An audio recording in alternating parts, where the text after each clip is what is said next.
ಇದೆ ಪಡುಬಿದ್ರಿ ಬೀಚದ ಮೀನು ಬಿಸಿ ಬಿಸಿ ಮಾಡಿ ತಿನ್ನೋಣ. ಓಕೆ ಗೈಸ್, ನೀವೇ ಇಮ್ಯಾಜಿನ್ ಮಾಡಿ, ಈ ಚಳಿಯಲ್ಲಿ ಬಿಸಿ ಬಿಸಿ ಮೀನು ತಿನ್ಲಿಕ್ಕೆ ಒಂದು ಮಜನೇ ಇರಲ್ವಾ? ಮಜಾನೇ ಮಜಾ. ನನ್ನ ಹತ್ರ 2 ಅಲ್ಲ, 1 2 3 4 5 6 7 8 9 ಮೀನುಳುಂಟು. ಬೇರೆ ಬೇರೆ ಮೀನುಳು ಗೈಸ್. ಇದೆ ಡಿಸ್ಕೋ ಮೀನು, ಇದೆ ಎಂತ ಮೀನು ಗೊತ್ತಿಲ್ಲ ನನಗೆ, ಗೊತ್ತಿದ್ರೆ ಕಮೆಂಟ್ ಅಲ್ಲಿ ಹೇಳಿ. ಇದೆ ಕೂಡ ಉಂಟು. ಪಾಪ್ಲೆಟಾ 100 ರೂಪಾಯಿಗೆ ಪಾಪ್ಲೆಟ್ ಬಾರು.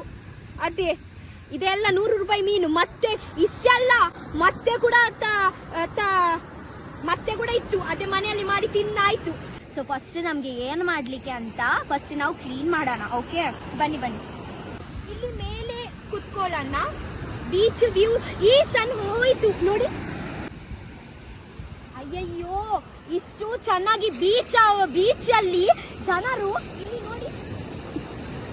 ನೋಡಿ ನಾಚಿಕೆ ಕೂಡ ಆಗಲ್ಲ. ಬಿಯರ್ ಕುಡಿ ಇಲ್ಲಿಯೇ ಬಿಸಾಕ್ತಾರೆ. ಎಷ್ಟು ಕೆಟ್ಟವರು ಜನ ಅವರು. ಇಷ್ಟು ಚೆನ್ನಾಗಿ ಸೌಂದರ್ಯ ನೋಡ್ಲಿಕ್ಕೆ ಆಗಲ್ಲ ಜನರಿಗೆ ಕೂತ್ಲಿಕ್ಕೆ ಆಗುತ್ತೆ, ಮನೆಯಲ್ಲಿ ತಕೊಂಡು ಹೋಗ್ಲಿಕ್ಕೆ ಆಗಲ್ಲ. ಅಷ್ಟು ಬಂಗಲ್ಲಿ ಯಾಕೆ ಕೊಡ್ತಾರಂತ ನನ್ಗೆ ಕೂಡ ಗೊತ್ತಿಲ್ಲ.